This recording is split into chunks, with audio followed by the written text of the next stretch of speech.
So I am calling to order the regular meeting of the zoning administrator for the city of San Clemente. My name is Cecilia Gallardo Daly. I'm the zoning administrator.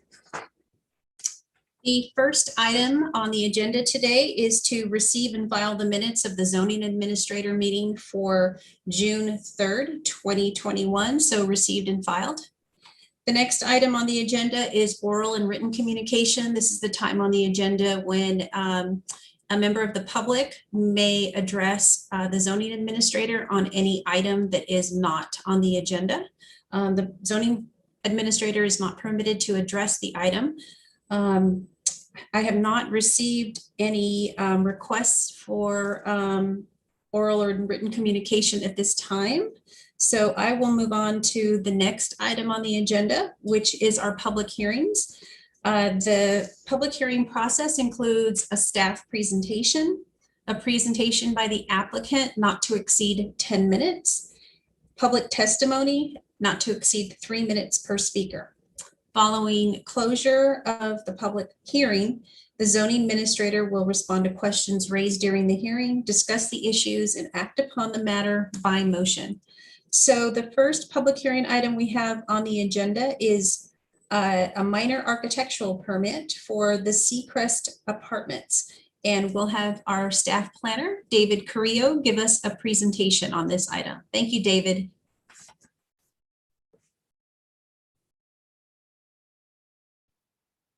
Thank you. I'm trying to share my screen here. I don't know if it's happening.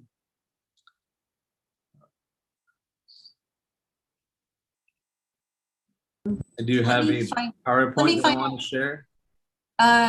Let's see. Let me find out from IT if you're able to do that. Oh, it looks like it's sharing now. Oh, it just went away. So I think it just took a second to spin up.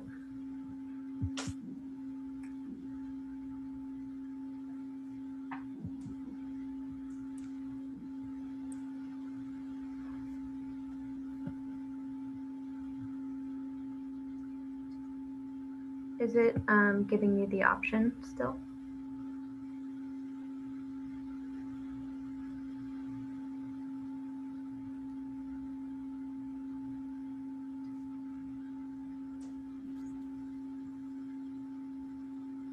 Does that work?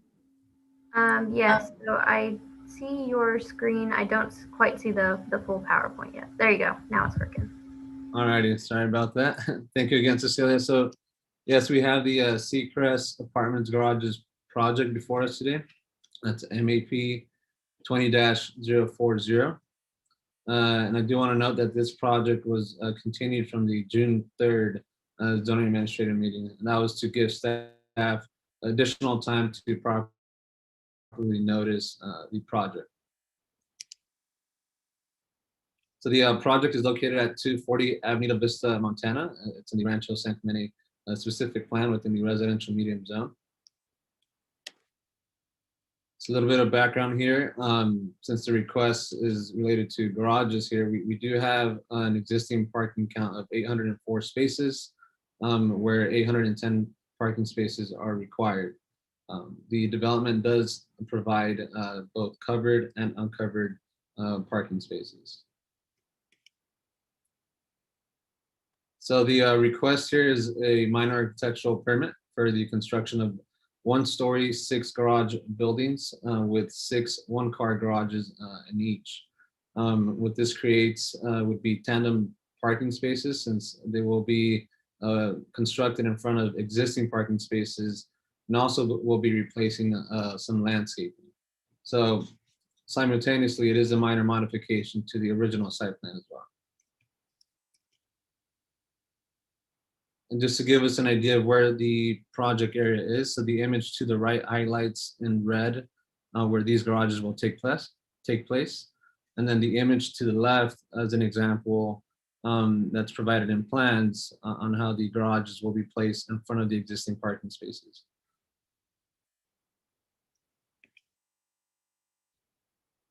So staff's analysis determined that the parking component of the project meets the Rancho San Clemente specific plan parking standards. The specific plan requires that each unit have 1 uncovered and 1 covered parking space and that they remain accessible and usable at all times. In the specific plan, there is no mention that tandem parking is prohibited. So staff determined that with the condition noted here, that we can support the proposal. The condition reads or would require that the applicant provide, or that each uncovered tandem parking space be assigned to the same unit as the corresponding garage. And what that would do is it would allow the same household to practically manage the same spaces so they can function well and again remain accessible and usable at all times. So the overall project will give us a new parking supply of 828 parking spaces, where again, currently we have 804. The net increase would be 24 parking spaces, given that as part of the project, there are some existing parking spaces that would be widened to meet current parking standards, which will result in a loss of parking spaces.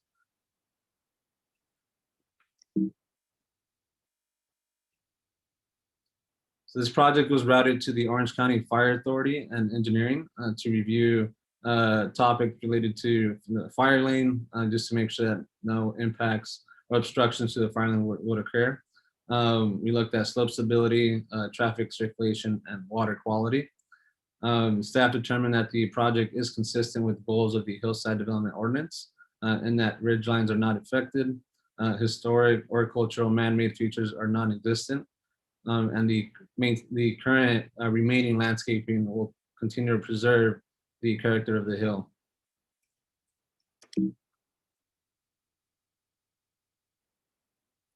On the landscaping side, this is in substantial conformance with original entitlements. Again, given that we will be replacing landscaping with these garages. However, staff did find that the required landscaping is still being met. The required landscaping is 12% for parking areas.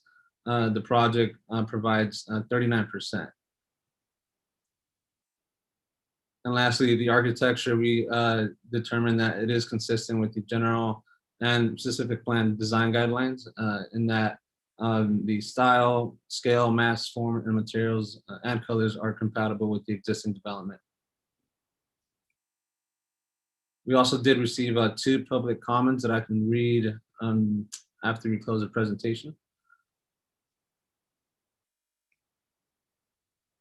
So per our analysis, staff is recommending that the zoning administrator determine the project is categorically exempt from the requirements of CEQA pursuant to CEQA guidelines section 15303, class 3, and approve the project subject to conditions.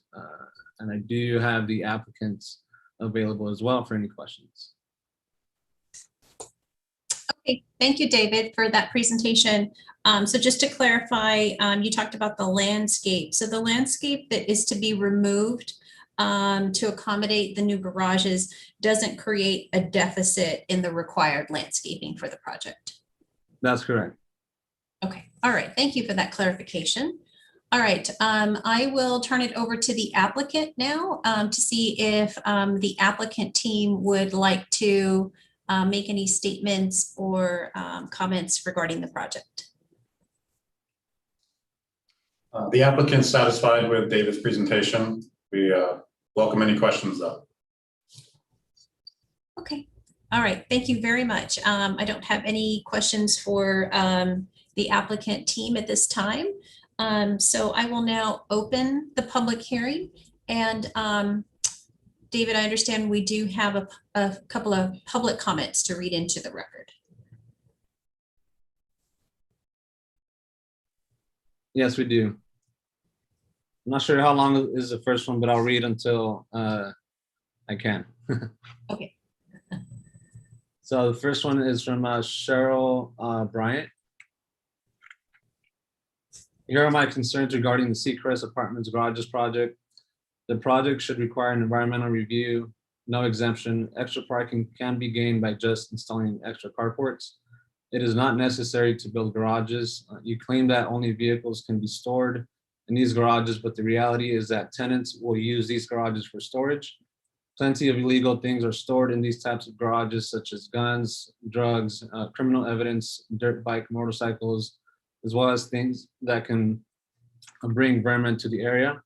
Open carports are a reasonable addition for extra parking.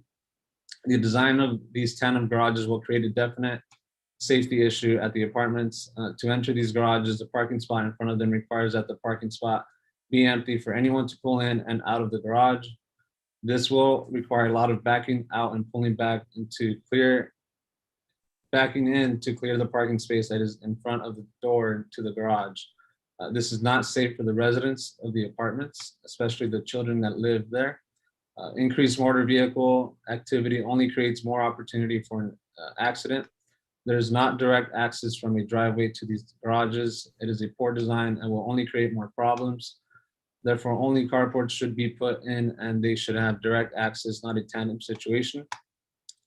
The owner should be required to install and pave direct access to the extra parking spaces he believes he needs. The tandem design should not be even considered. Another concern is why they need more parking. Has the city calculated the amount of parking spaces the Seacrest apartments should have? If they are exceeding the number of parking spots previously approved there may be more people living in each apartment than is allowed by code or law. If they do have the right to have extra parking, it needs to have a driveway installed to allow direct access. Due to the concerns over illegal things being stored in the proposed garages, all residents within the Rancho San Clemente area should be notified of this project.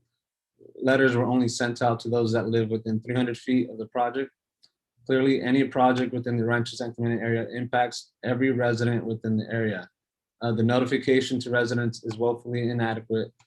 The piece of 8.5 by 11 city letterhead stapled to a stick posted at the one driveway of the apartments, which I happened to see when I walked by, is clearly an inadequate way to notify residents, including those that live more than 300 feet away as I do. There should be a large posted sign at least 4 feet by 4 feet so that those that drive by can see it. Every city I have lived in posts projects in this way. Again, a mailing to all Rancho San Clemente residents is in order here since we are all impacted by the quality of these apartments that are right in the middle of our community. The city can charge the applicant for the mailing. Having open communication and transparency with residents is the right way to handle all projects, including this one. I also think this project should be reviewed by the Planning Commission and not just approved by the zoning administrator. The nature of this project and its impact on the community safety should require it be sent to the Planning Commission. The environmental impact report must be done to determine all impacts this project will have on the safety of all of us. A sound decision cannot be made without one. I expect that all of the above concerns will be reviewed and changes will be made as a result. Keep me informed as to the status of the above concerns and questions about codes, laws, prior approvals regarding parking, any codes regulating the number of people that can live in each apartment, etc. Thank you. And then number 2, it's from, again, Cheryl Bryant. To my knowledge, Rancho San Clemente Association was never notified of this project. I believe this because as part of this association, I was never informed of this project. Please add this to the record. Cheryl Bryant. And that is it. You're on mute, Cecilia. Okay, thank you, David. All right, so I'm going to go ahead and ask the applicant a couple of questions. Are there any rules regarding storage of items in the garages that will be put into effect? The management company intends on monitoring the garages for use for vehicles only. Obviously, they can still store things in them, but they have to be able to have a vehicle pulled in and pulled out on any notice during inspection. Okay, thank you. And then with respect to the accessibility of the garage space, because these will now be tandem spaces for surface parking and garage, and the comment raised by Ms. Bryant regarding safety. Are there any rules or requirements that would be put in place to address the ease of use of the tandem space, or you require that spaces be assigned to a single tenant or single unit? Yes, there'll be rules and regulations with permit numbers for each assigned space and its subsequent garage. Additionally, this is essentially a fire lane where all of these are already placed. So the concern for children's safety really should not be applicable, since they shouldn't be playing in the drive aisle anyway. As far as accessibility to the garages, the backup space is still the same. So there is plenty of maneuverability for the vehicles, and the visibility corridor is also intact.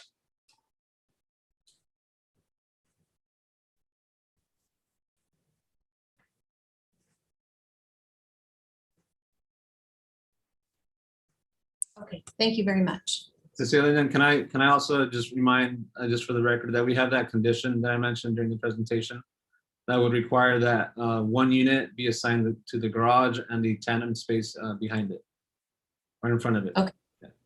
All right, great. Thank you very much.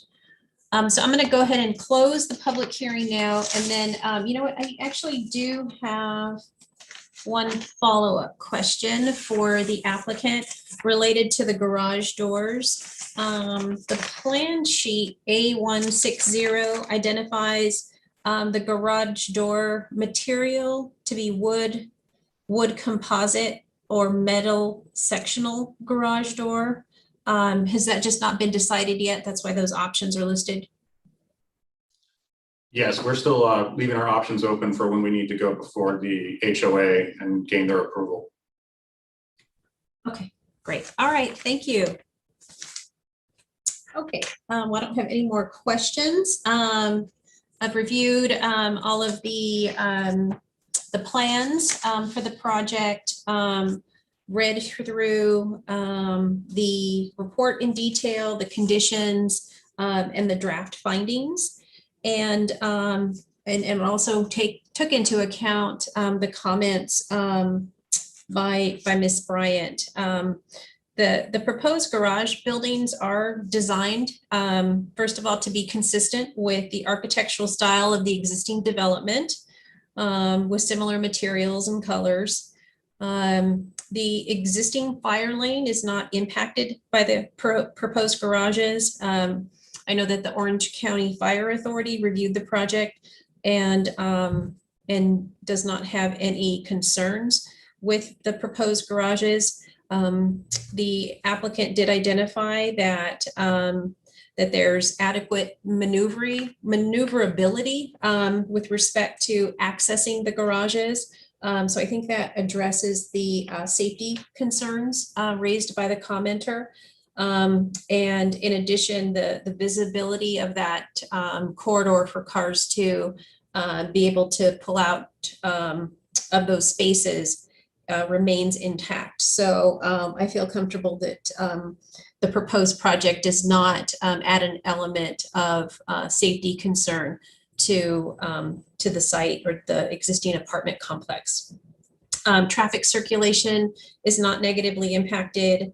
There are appropriately designed retaining walls proposed to support the upslope. The proposed project also complies with the water quality standards with the bioretention planter boxes. The project also provides additional parking to accommodate additional on-site parking, which helps to alleviate any impacts to the neighborhood and also minimize any parking impacts on site. And as staff identified, the project does maintain 35% of the parking area landscaped, where 12% is required. So with that, I'm able to make the findings for the minor architectural permit. So with that, I will determine that the project is categorically exempt from the requirements of CEQA pursuant to CEQA guidelines section 15303, class 3, new construction or conversion of small structures. And I approve ZA or Resolution ZA 21-015, minor architectural permit 20-040, Seacrest apartment garages, subject to the conditions of approval. Thank you very much. Okay, moving on to the next item on the agenda. It is a public hearing for a minor cultural heritage permit. And the property address is 1815 Calle de los Alamos. And we'll have our staff planner, Chris Wright, give us a report on this one. Thank you, Chris. Yes, thank you. Good afternoon. This is a request for a minor culture heritage permit to remodel and do a 91 square foot to a single family residence that's on the city's historic structures list. It has a Mills Act contract. The project would complete the contractual Mills Act improvements ahead of schedule. And I will go through those proposed changes here. So this is a site plan. The blue shaded areas on the slide show the proposed additions are on the first floor, and there are areas that are hidden from the street. So the project, excluding these additions, most project involves exterior changes to the property. This arrow here shows the entrance to the historic structure. We have aerial photos that show that this has been the entrance since the building was constructed. The first significant improvement that's proposed is redoing the landscaping on the site. There is an effort here to have native plants and landscaping that accents the pathway leading up to that entrance to make it a little clearer where that historical entrance is. And the importance of that accenting will be highlighted in just a second here. So this slide here, what it shows these green areas is that in 1980, there was a significant addition done that added this second story to the building. And then it also added a first story component here. It changed the original roof line and therefore the scale and mass of the building. Also, it added this canopy here. So this is the main entrance. The green areas show the original facade of the building. You can see when you go through the slides that not much of the original facade remains. That was a good amount of the time involved reviewing this application was making sense of what was original so that we could assess whether any changes would improve the integrity of the building and try to reverse some of the changes that were done in 1980. Today, I don't think that staff would be able to find that addition in 1980 is consistent with Secretary of Interior standards because it did alter the original form of the building. And the good news is this project staff does believe improves the integrity of the building. There, you could see that some of the detailing on the addition would be removed and replaced with more traditional components encouraged in our design guidelines. There is another part of the alterations that were done. I think this was in the 1960s. There was this wall that was likely original here that added like some screening of a courtyard on the property, but it looks like the height of that wall was increased and there were some trellis components that were added. You could see the picture here, a door and a window. This would really help, this project would help by bringing down the height of that wall and simplifying it so that it would improve the apparent spacing of the original components, kind of highlighting what was original and what was added on. There's also a proposal to go to the next slide here to add a chimney here. And I have a slide in a second that will show that a little bit better. Again, the green shows the original facade. The blue shows the proposed addition areas. This shows some pictures in the courtyard area. The green is the original facade. And then here's the proposed chimney. That was a point of discussion at the design review subcommittee meeting. There was some direction to simplify the chimney as much as possible so that it would not be visible from the street, if at least minimize visibility. And the architect did make an effort to address all the comments that the design review subcommittee had provided. Staff supports the changes that were made since the meeting and overall is supportive of the project. So our recommendation is to approve the project and find that it's categorically exempt from CEQA. That concludes my presentation, and the architect Ian is available. Okay, thank you very much, Chris, for that presentation. Could you walk me through the design review subcommittee recommendations and how they're being addressed? I noticed that the staff report talks about the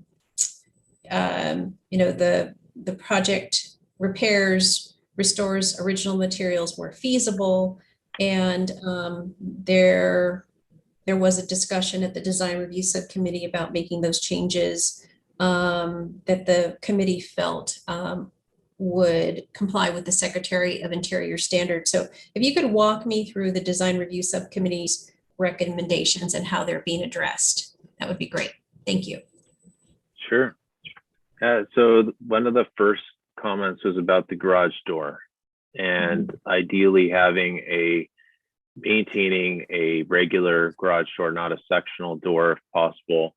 So a condition of approval is in the resolution that would require the garage door to be approved by planning staff, with a single panel garage door being used unless the engineering division finds that a single panel garage door is going to not be a good idea in this situation, given the close proximity of the garage to the sidewalk and the public right of way. So it's more of a public safety override, and we would defer to engineering on that. In the event that a sectional door is necessary, then we would look for a traditional appearing door.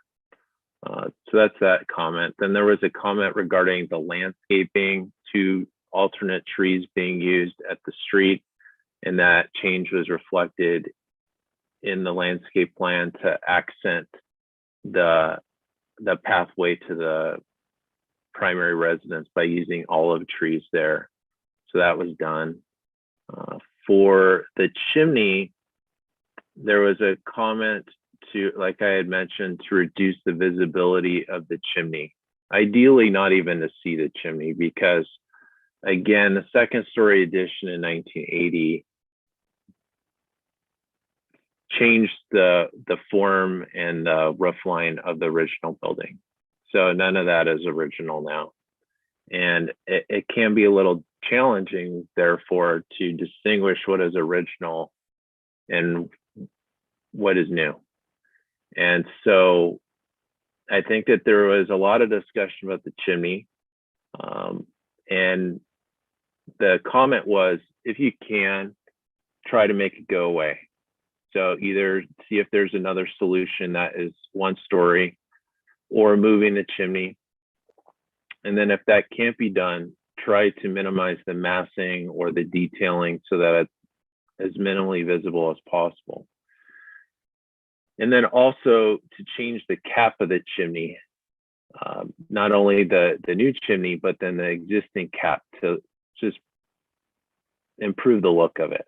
So what was done is that the architect had gone through the requirements of the building code more closely and consulted with the fire authority, and had determined that the firebox needed to be adjusted a little bit to work.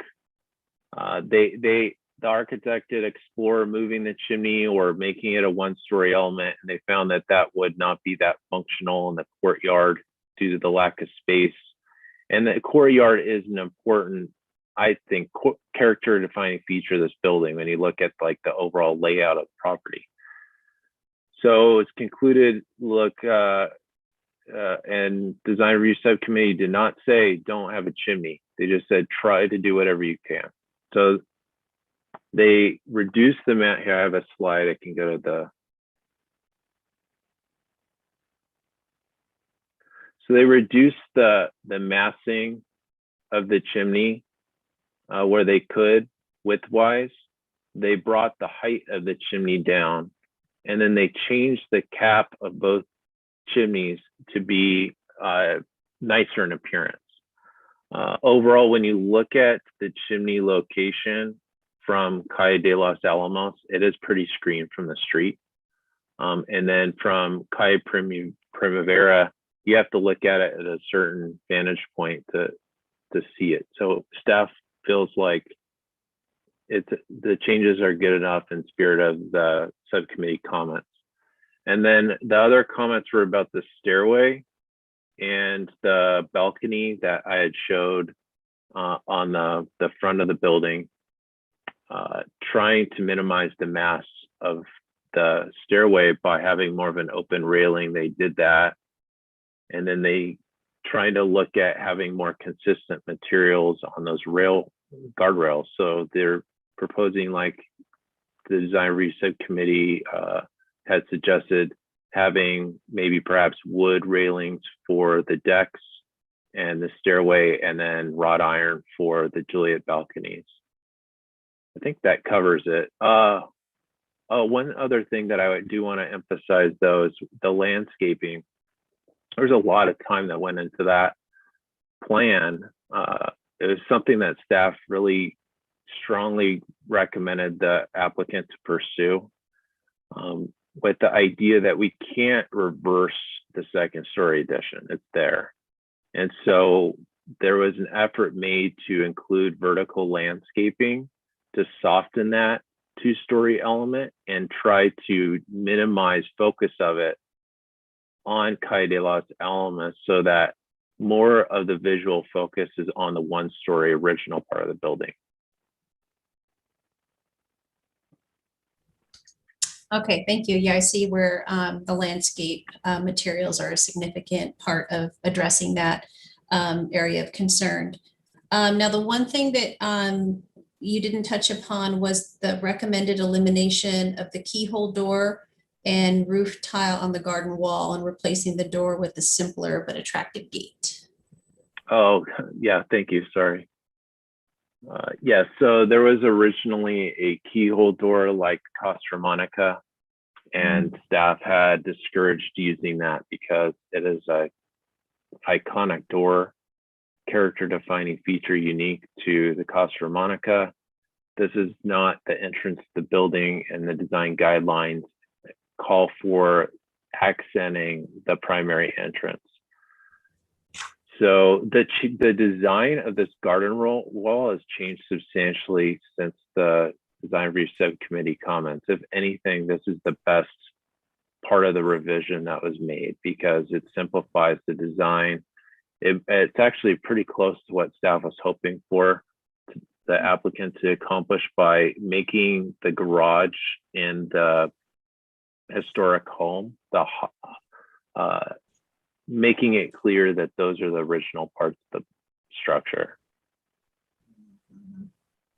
So they eliminated the keyhole door, reduced the height of the wall, added some lights, and then had a simple door now.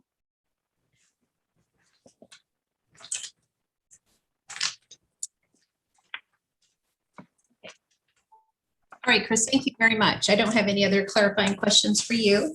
I will now turn it over to the applicant team to see if they would like to make any comments or address the project. Hi, this is Ian Buchan. I don't really have any further comments. I think Chris did a nice job describing what we did. And I feel like we did work with Design Review Subcommittee. It was quite a long meeting with them, going they were really wanted us to have some solid ideas moving forward, and I feel like we addressed those. Sorry, I might have gotten taken. Someone tried to call in. Hi, no, that's okay. All right, thanks, Ian. You know what, I do have one question for you on sheet A2 of the plans.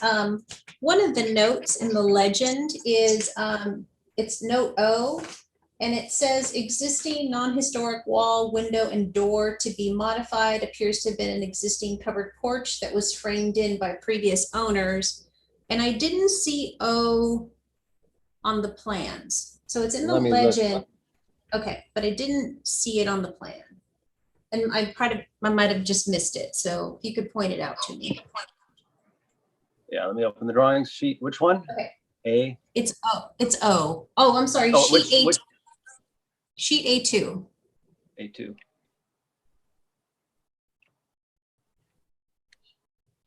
Oh, existing non-historic wall and door to be modified appears to have been an existing covered porch. It was framed in by previous owners. Existing non-historic wall, window, and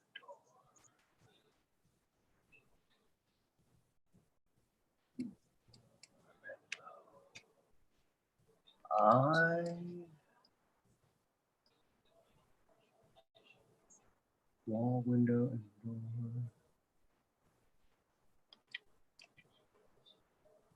Oh,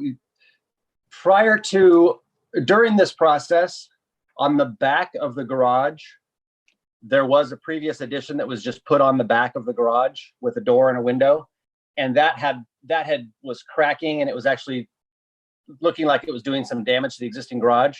So during this process, that portion was removed. So it's already been removed. So it's not really part of this project now, I guess, but that was a holdover note from that. So that was already removed from the project, and I can take that note off. Okay, no worries. I just wasn't sure what it corresponded to, but that clarifies it for me. Thank you very much. I appreciate that. You're welcome. Okay, I will open the public hearing. Chris, do we have any speaker slips on this item? No, we did not. Okay, and I haven't received any public comments on this either. Okay, so with that, I will close the public hearing. So I've read through the staff report, the findings, the conditions of approval, went through the project plans in detail. I can make the findings for the permit. The proposed project includes new landscape and hardscape. It replaces some of the non-traditional details with Spanish colonial revival materials, consistent with the city's design guidelines. There are new balcony railings, the replacing and redesigning of a courtyard stairway with the open railings to minimize visibility of the mass from the street, and the installation of the courtyard chimney, and the modification of the existing chimney cap to match. The project's architectural design and materials are compatible with the historic structure. The proposed materials will help differentiate alterations from the original house. And importantly, the project completes improvements related to the Mills Act agreement for the rehabilitation of the structure and ahead of time related to the contract. The proposed project improves the architectural and historic integrity of the historic resource, consistent with the Secretary of Interior standards. The project preserves the building's form and scale visible from the street. It replaces non-traditional materials, repairs, and restores features, and enhances the historically open street scene with attractive landscaping that accents the main entrance. The landscape also provides those vertical plantings to reduce visibility and focus on the prior addition that altered the residence's form and roofline. In addition, I think that the proposed project adequately addresses the design review subcommittee comments. And the proposed rehab of the historic structure, including the modifications, alterations, and additions, are sufficiently in conformance with the Secretary of Interior standards for the treatment of historic properties, and preserve the preserve to the extent feasible the character defining features.